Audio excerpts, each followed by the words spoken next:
Hey, wake up. New Witcher Netflix. Yay!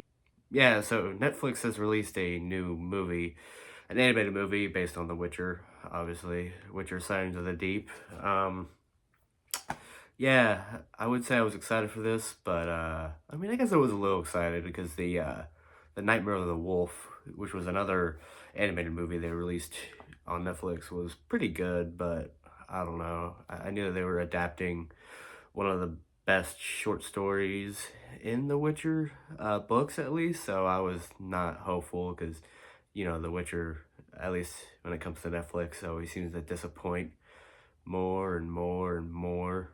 But anyways, yeah, I didn't watch season 3 of The Witcher. So sorry. I heard it was garbage, so I didn't really want to watch it. And honestly, the second season just wasn't very great in my opinion. I don't know. I just didn't really want to watch it more. Yeah, sorry. I watched this movie like last week, and I meant to record this video, but I got sick. So, anyways, here we are. Um, let's just get into the good parts, shall we? Yeah, there are some good parts, if you believe that. It's not a big list, but there is a few things that I liked about this movie in particular. One is the Witcher voice. Obviously, the voice actor for Geralt in the games came back, which is pretty cool.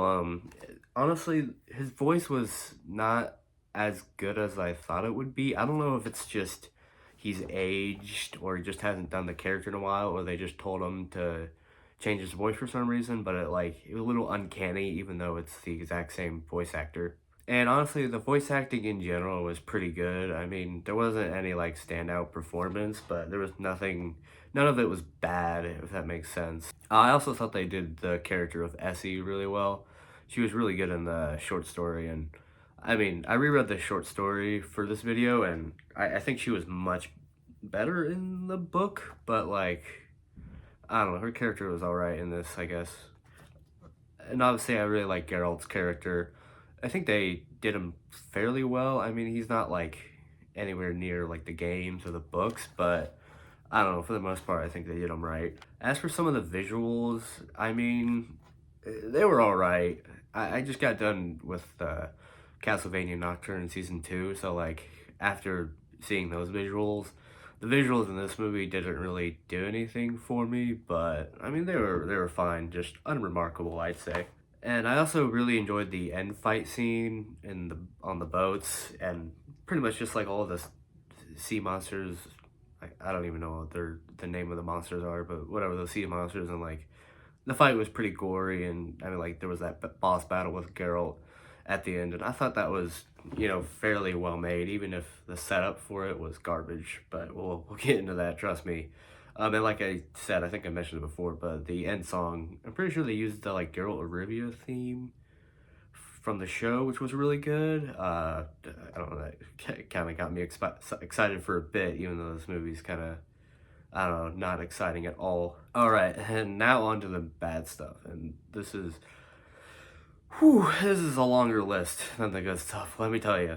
I think the plot of this movie is very bloated, and honestly, it's just, I don't even know why they even tried to adapt this short story, because they didn't even try to do it well, in my opinion. They added a bunch of stupid plot elements that weren't bad, but just like you could tell they really were trying to stretch this movie to an hour and 30 minutes, which like I think this movie would have been improved if it was just an hour. I'm not sure why they chose to make it this long. Like I feel like an hour for animated movies isn't that weird.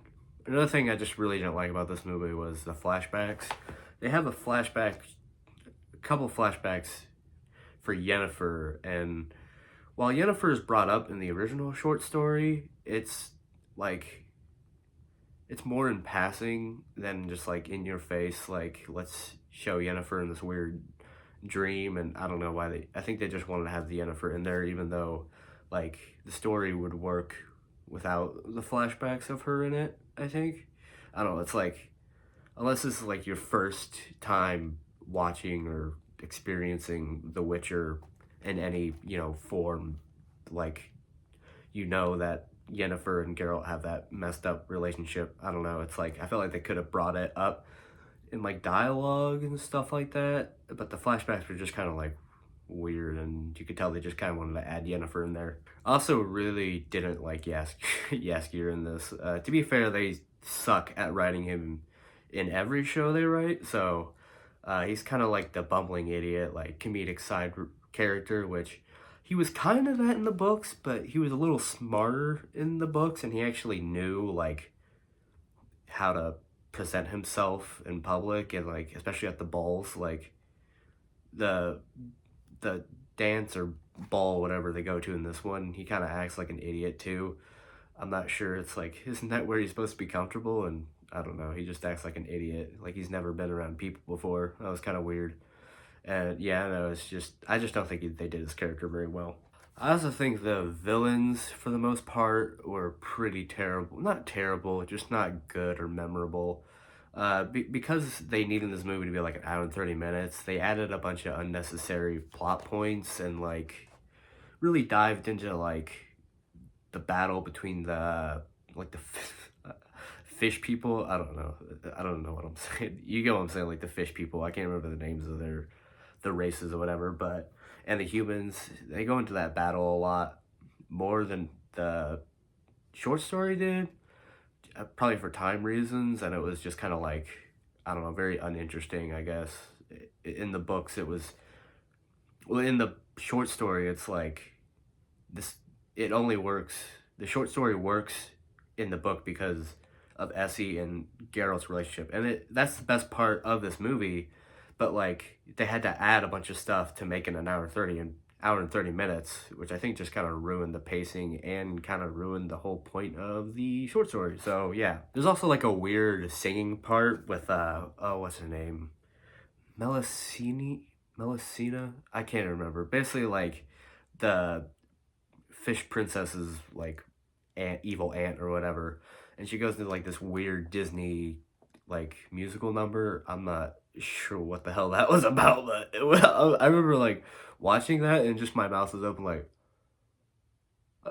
and I just started laughing at it. I don't know what the hell that was. It was like, why are we doing this right now? This is a Witcher movie and we're like doing a song and dance. Like what the hell? Yeah, most of the side characters also aren't very interesting. Uh I will say I don't know if he's like the prince or whatever that Yasker used to know. I mean, his character kind of brought it back in the end. I don't know. I wasn't like sad to see him when, spoiler alert, he dies, but I don't know. His character wasn't annoying, I guess, but just every other side character just faded into irrelevance for me.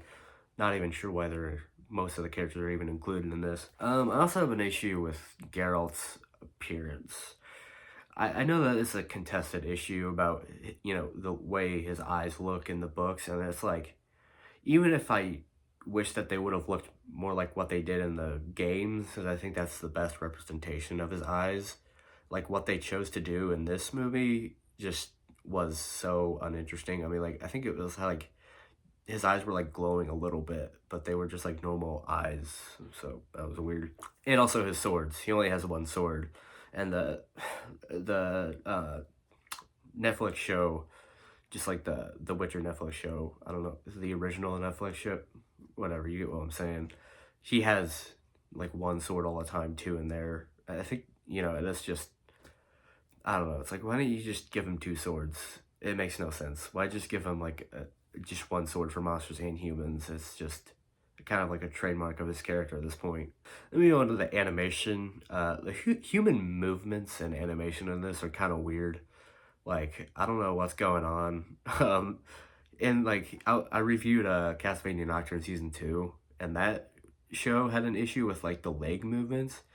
And like in this show, the mouth movements like don't match up with the words being spoken. I don't know what the hell's up with that. Maybe they're just like getting crunched in the animated room or whatever. So I don't know how much I don't really blame the animators. It could just be them being overworked and rushed. There's also some weird transitions in this movie. I can't even like remember them off the top of my head. It's just like there were like a couple not animations, transitions that were very weird and, and clunky, and you're just kind of like, oh, you zoomed out of like a conch shell and to the next scene. It's kind of weird. Okay. Also, the humor, this movie is just not very funny. Most of the jokes, pretty much all the jokes missed. Like, I can't even remember a single joke. Most of them I just kind of laughed at, which is funny because when I was rereading the short story, like, the comedy, especially in that short story, at least, because I haven't, like, read the whole book recently. I just read the short story for this video, and, like, the humor was way better than it was in this movie. Also, you have the end twist at the end. I guess I won't spoil it, but I don't know. It's like, who didn't see that twist coming? It wasn't very great. I don't know. It was just kind of boring. But anyways, that's my overall thoughts on this movie. Honestly, I kind of want my hour and 30 minutes back. I don't know. I guess it wasn't that bad, but it wasn't good either. Like, I don't know. I just don't know what the point was of adapting this short story. One, because it's like they can't even adapt it correctly, and two, like, I don't know why. Just make something new, I guess, if you're not gonna actually adapt it faithfully. Or if you think you can adapt it, then just don't do that and do something else. I don't know. But anyways, that's my review for this movie. I'd give it like a 4.5 out of 10. It might seem a little harsh, but, you know, like, for me, 5 and above is like, I would recommend to people, and I don't really recommend you watch this movie. Like, I don't know. It's not the worst movie ever made. It's just kind of pointless, and honestly, kind of depressing after, because I had like a slight glimmer of hope because the Nightmare of the Wolf movie was actually pretty good, I think. Not as great as I think I recall it being, mainly because I watched it after the season 2 of The Witcher, and that kind of sucked, so it's like, I think I just look back on it more fondly. But, so yeah, it's kind of disappointing, but let me know what you guys think in the comments, and like this video if you want. I don't know, subscribe. I feel kind of weird posting these videos because it's like I have to act like I have thousands of subscribers and I have like none, except for like my friend Alex. So I feel like I don't know, like a psych patient. But anyways, yeah, that's my review. See you in the next one.